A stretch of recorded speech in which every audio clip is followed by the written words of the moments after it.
Welcome and thank you for joining Interoperability, a key to differentiation in healthcare. My name is Jack Thiesing and I will be your moderator today. I'd like to introduce you to today's speaker. Josh Peterson has spent the past 10 years helping organizations and leaders deliver innovative value for their clients and teams. He has a passion for healthcare and its constant invitation to collaborate for better solutions on behalf of patients. Josh has consulted across a broad range of healthcare contexts, from provider operations, business development strategy and EHR, to enterprise payer and PBM, and loves any opportunity to partner with like-minded people that share his enthusiasm for the industry. If you have questions, please type them into the Q&A feature of this webinar. We will have a Q&A session at the end. Also, Josh will be broadcasting with his webcam. You may see some Zoom options to toggle how you view him throughout the presentation. And now I'll turn things over to Josh. Jack, thank you for that wonderful introduction. And hello, good afternoon. I'm Josh Peterson, and I am very excited to have this opportunity to share a little bit about what I've learned about interoperability. Number one, hard word to say. So if nothing else, at the end of this webinar, I hope you could pronounce interoperability. My 3-year-old Winona, she was able to do it. I was pretty amazed. So she can do it. I think you could do it as well. What I want to do is walk through a little bit of what we're going to cover today. And for those of you that are somewhat familiar with this topic, you know, this is a super broad topic potentially, and what we're going to do is focus very specifically on how interoperability is kind of taking shape and how it's influencing a lot of our healthcare landscape today. And we're going to focus pretty specifically on a couple areas, and we'll get to those in just a minute. But first of all, what is interoperability? I think very simply, interoperability is an ideal state. It's kind of like nirvana for computer systems, for applications to be able to share data in a way that's super easy for users and in a way that is ideally interoperable for the applications that are speaking to one another. And so it's kind of like optimal data flow. So something like this. Mac now supports Windows. I just love this.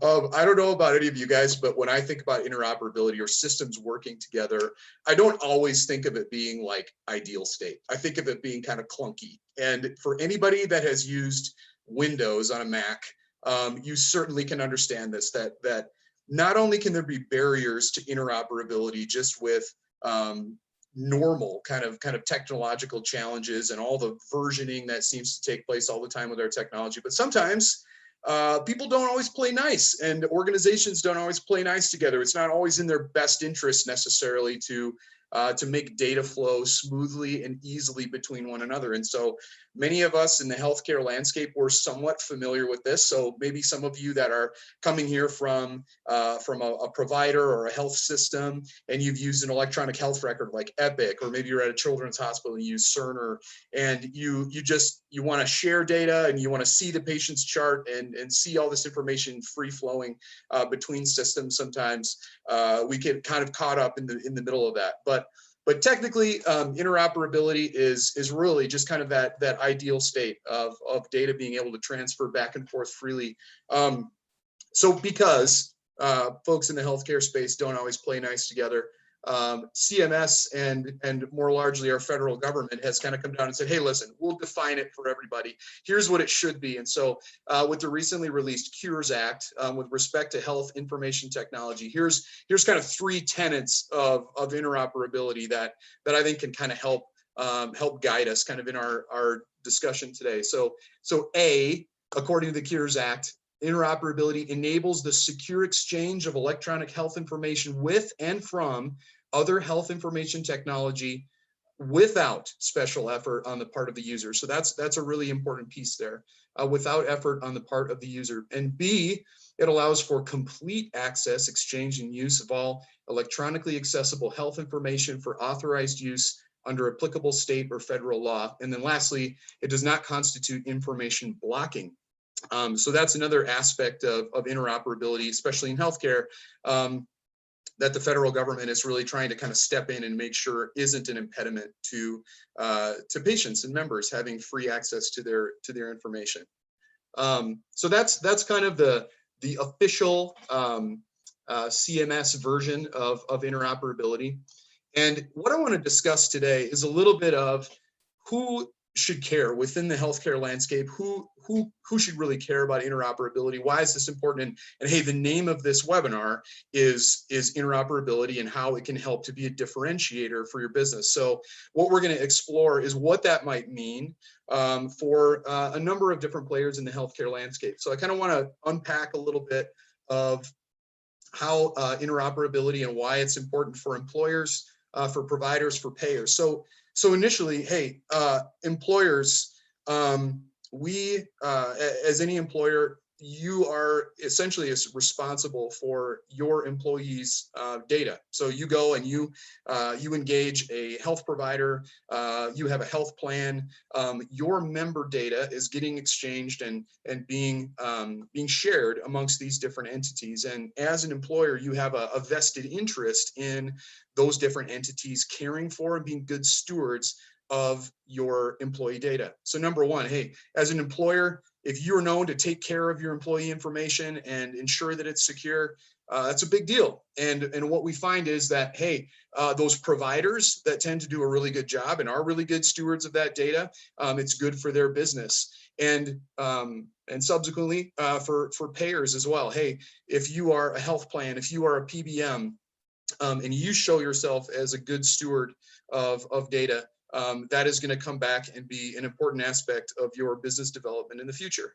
And so specifically interoperability can apply to a lot of different aspects of data sharing within these different entities. I mean, it could be data sharing between an application and data that's in the cloud. It can be, so kind of like Internet of Things conversation. It can be file sharing back and forth between, like with claims data, between payers and providers. It can be sending back and forth data pertaining to a patient's chart or their electronic health record information. And where I want to focus a little bit more specifically today is just kind of more in the data flow kind of between these different entities, not so much kind of the Internet of Things, a little bit more specifically on how different organizations can efficiently share data and differentiate themselves by getting better with interoperability. All right, so let's take a look back at the agenda. So I want to talk about just some current trends and very specifically kind of what CMS has been up to lately. We don't often talk about that, like how is the federal government kind of setting the edge for the rest of the industry. But in this department with interoperability, we've actually seen pretty monumental shifts in the industry, and CMS, the Center for Medicaid and Medicare Services, really leading out a lot in enabling better process and better technology that is enabling a lot more interoperability. So what I want to talk about a little bit is just some of those trends that we're seeing, particularly coming from CMS. So one final rule, and for those of you that are maybe a little bit new to this conversation, so the Center for Medicaid and Medicaid Services, they establish what they call proposed rules. They put them out there years in advance, and part of their process in kind of bringing down mandates that they then apply to any entity that has that is serving their members, so their Medicare members, their Medicaid members. They are going to ensure that these requirements are kind of set out. So they like to give a little bit of sight line to those organizations ahead of time. And this final rule from CMS is going to be effective pretty soon. So technically it was going to be effective 1/1 of this year. They've now moved that out, that grace period, thanks to COVID-19, to 7/1. So a lot of our health plans and provider groups are working really hard to make sure that they are more interoperable by 7/1. And specifically, what they are looking to do is they are looking to set up what's called a FHIR API. So kind of some alphabet soup for you right there, but an API, first of all, is an application programming interface. And if there's one thing that you could take away from this webinar today, it is that APIs are becoming more and more ubiquitous just within not only the healthcare landscape, but within the technology landscape more broadly. So understanding, at least just at a high level, what application programming interfaces or APIs are, how they are really simplifying data exchange. It's a great kind of follow up to this webinar, something that could be really valuable for you to research. But CMS and the federal government also understands APIs and their importance to interoperability. And so what they've done is they've said, hey, as of 7/1/21, we want all of these health plans that are storing and keeping patient information, so PHI, PII. We want to make it available, and we want CMS, we want ourselves to be able to receive this information in a format that is standardized and transferable, and that basically we want to make it easy for everybody to communicate with us in a way that's modernized and is safe and secure and effective. And so they kind of got with the times and said, hey, we're going to be ready. And this is when we need you guys to be ready as well. And what we're going to talk about in a little bit is how the API, and particularly this FHIR API, is kind of the groundwork for what CMS wants to invite the healthcare industry into, and they want to kind of build upon that functionality. So FHIR, FHIR, it stands for Fast Healthcare Interoperability Resources. Lots of words. If you want to Google that, you certainly can. But the FHIR format, some have called it, it's kind of like the Rosetta Stone. So my second bullet there on the slide, you can see it's like the Rosetta Stone for data sharing. It's this common format that just takes a lot of the guesswork out of data transfers. So between health plans and PBMs and provider groups and health systems. What we're seeing right now is that some provider groups and payers, they're farming out this capability to third parties. Others are building this capability themselves. And what we're going to see is that this is kind of a baseline capability that is going to open up a whole lot more innovation and a whole lot more interoperability in the world of healthcare. So moving on down, want to talk a little bit about that, and particularly what some of those building blocks are going to be. So hey, once all these health plans and provider groups kind of lay that groundwork down with FHIR APIs and kind of open up their interoperability, how is CMS going to build on that, and how can you look ahead and be ready for some of these changes? So coming soon, this is a proposed rule. So what we just looked at previously was a final rule from CMS. This is a proposed rule that would be finalized in 2023 and become effective in 2023. Has a lot to do with prior authorizations. So those of you who are on this webinar who are in healthcare, it probably doesn't matter what sphere that you come here from within healthcare. If you've heard of prior authorizations, it's usually been in a negative sense. Prior authorizations have been kind of the bane of our providers' existence for a very long time. They're a necessary part of the system, but they're highly administrative and they cause a lot of challenges to interoperability. They tend to be kind of a stopgap and can stop the flow of data and decisions from quickly happening within the healthcare landscape. So CMS knows that, and they're going right after it. And so if you are in a health plan, if you are in the technology department in any healthcare system, I would encourage you to go out and look up this proposed rule. Think about what the implications could be for your technology department. And we're going to just cover, like, here's a few things that this is going to open up. So a lot of this is going to be based upon that foundation of APIs, and particularly that FHIR format, that FHIR format. So what we're going to see is a mandate to include prior authorization decisions. So that's like if that prior auth was approved or denied, something that oftentimes can just get kind of lost in the wash in the patient experience. That's something that they're going to make part of these APIs and ask that it's part of that API data flow back and forth between all these different entities that communicate with the prior auth. Also, they want to make prior auth process transparent. So a lot of things, like if you were to go and just ask, random providers, about the PA process and say, hey, how do you feel about like how easy it is to track, the process or the case status of a prior auth? They tell you, it's very difficult sometimes to track. And so what CMS is going to ask is that payers publish a % of their PA requests that were approved, denied, and the turnaround time. So we can kind of see those quality metrics out there and published through these APIs. Also, they're going to ask payers to maintain a provider access API. And this is another big acronym, but this USCDI clinical data set.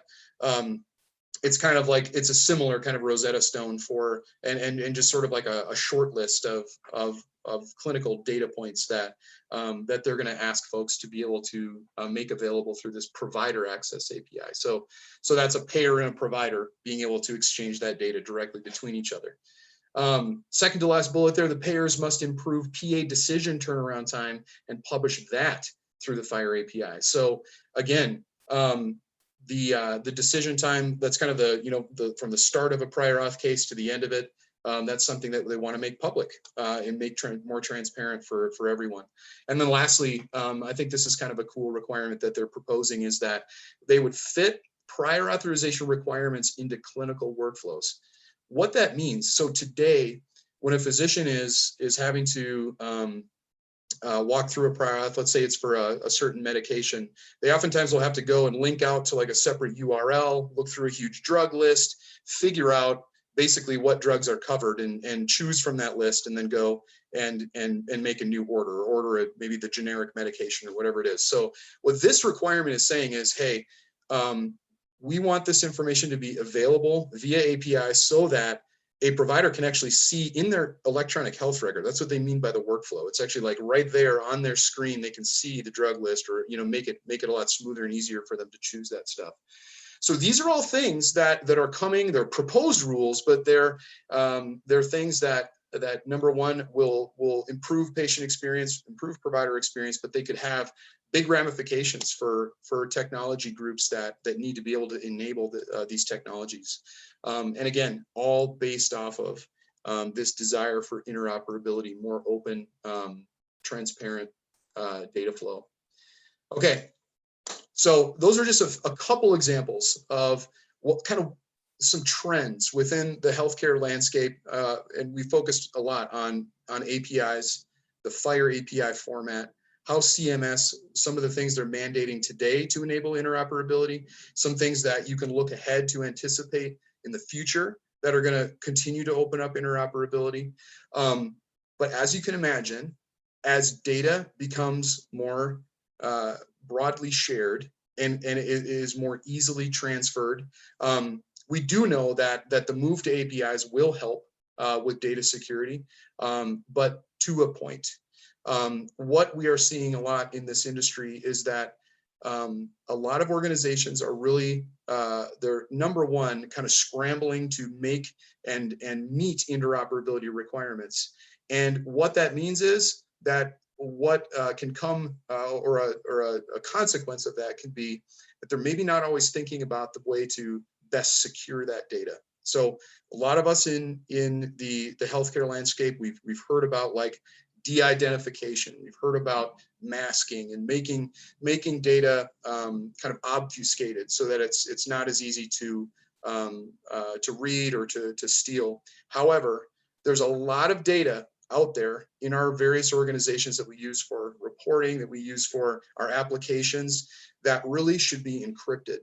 And so what I want to talk about here is how not only can interoperability help make you a differentiator, and being a leader in interoperability become a differentiator for you, but also how you enable that interoperability. And what I want to advocate for is in a good, well thought through encryption strategy that you can couple with your desire for interoperability. So those two things are going to be hand in hand. So, over the next years, as we continue to make data more available, as we continue to break down barriers for data exchange, there's going to be a greater and greater impetus on encrypting our information and encrypting our data. So what I want to talk to you about is just to walk you through kind of a high level overview of encryption and what, and maybe put some tools in your hands to be able to take back to your organization, to be able to ask some good questions about your encryption strategy and understanding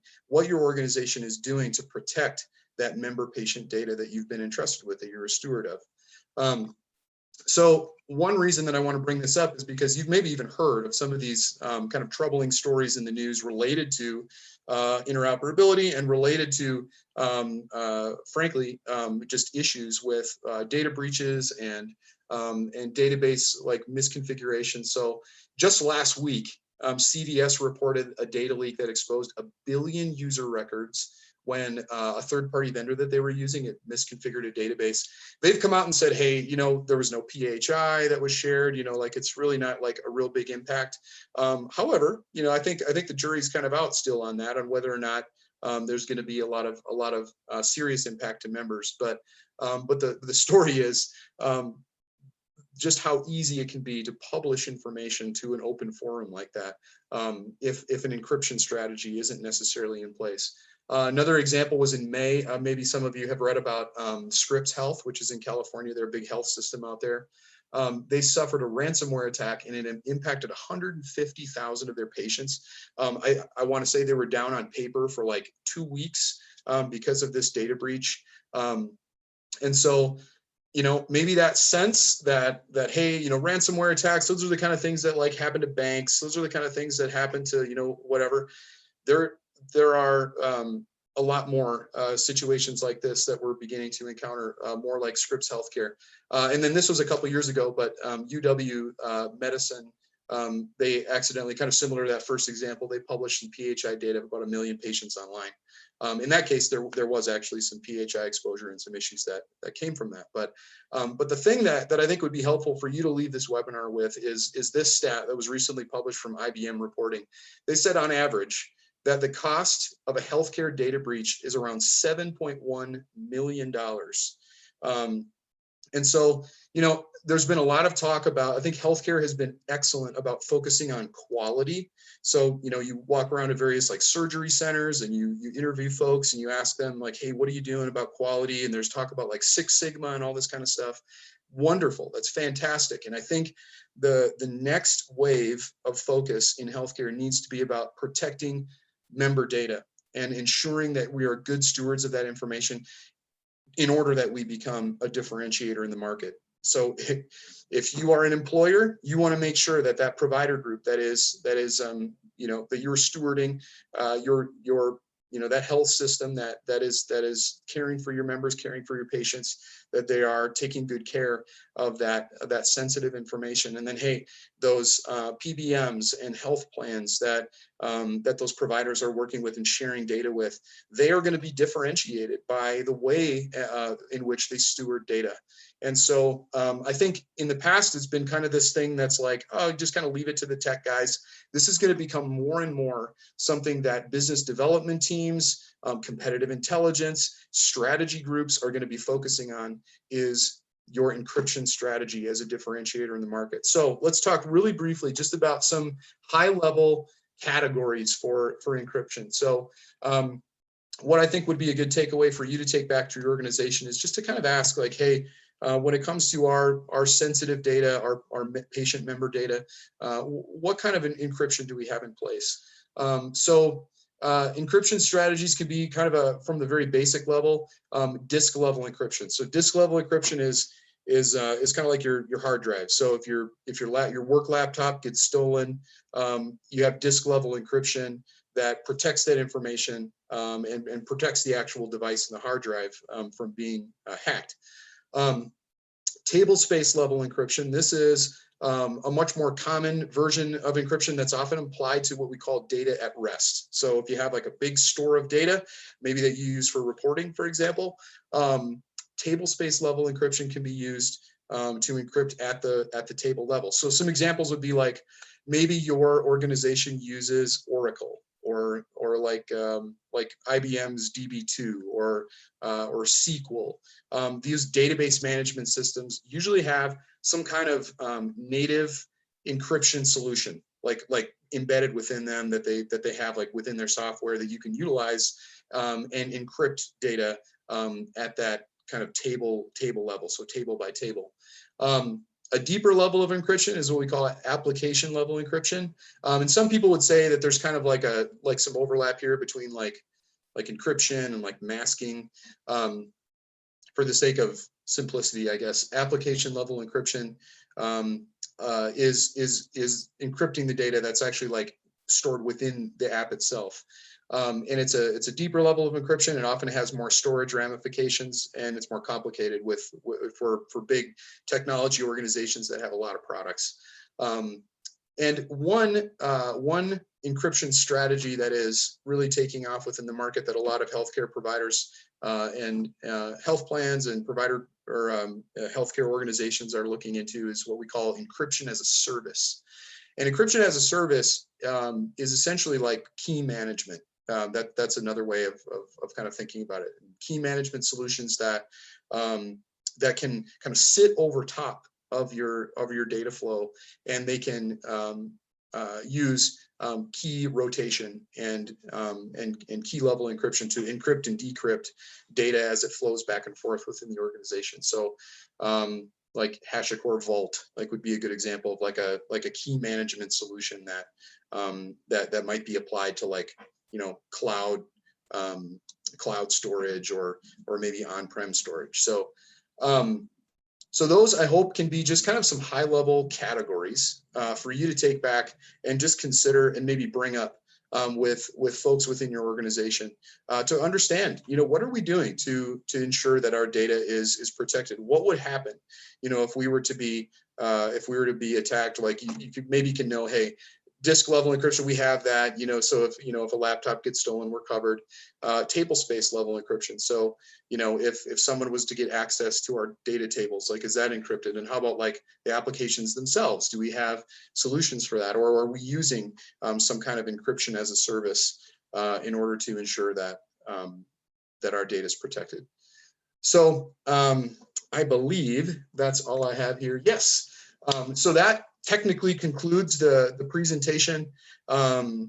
So I think, Jack, I'll turn it over to you and see. I don't know that I can see really from my end if there are any questions. So I'll leave it to you, and we'll see if folks have any questions. Sure. Thanks, Josh. Just a reminder, please use the Q&A feature of Zoom to submit your question. And we've got a few questions, Josh. The first one is, where can somebody learn more about what's coming from CMS? That's great. I mean, I think, yeah, you can't be too ready for the things that CMS is throwing at us. And CMS has a website. I believe it's like cms.gov. And we can post that. I think when we go in to like post this webinar, we can share that out on the web. But they have something that are they call fact sheets that I would really recommend.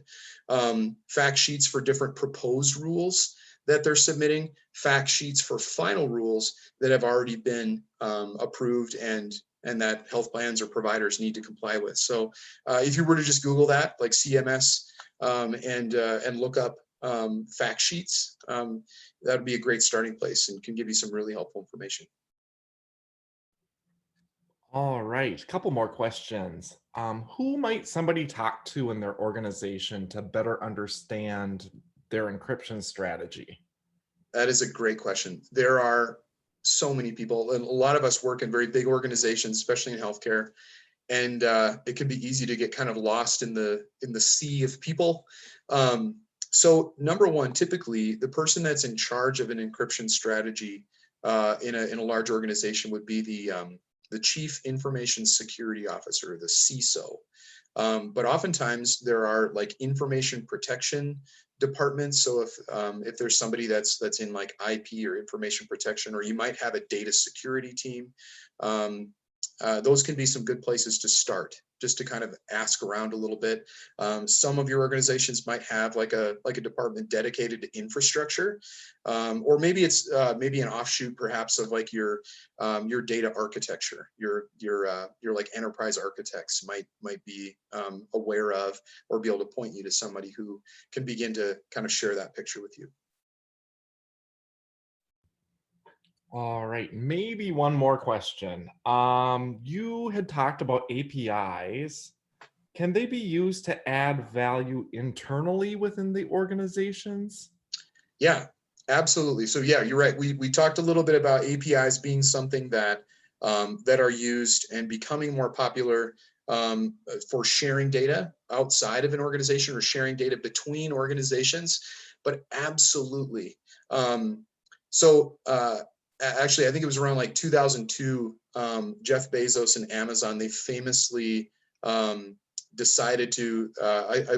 I'm going off memory here, but I think it was called like the Bezos mandate, where Jeff Bezos demanded that all of their data exchanges within their organization, within their technology department, be handled via API.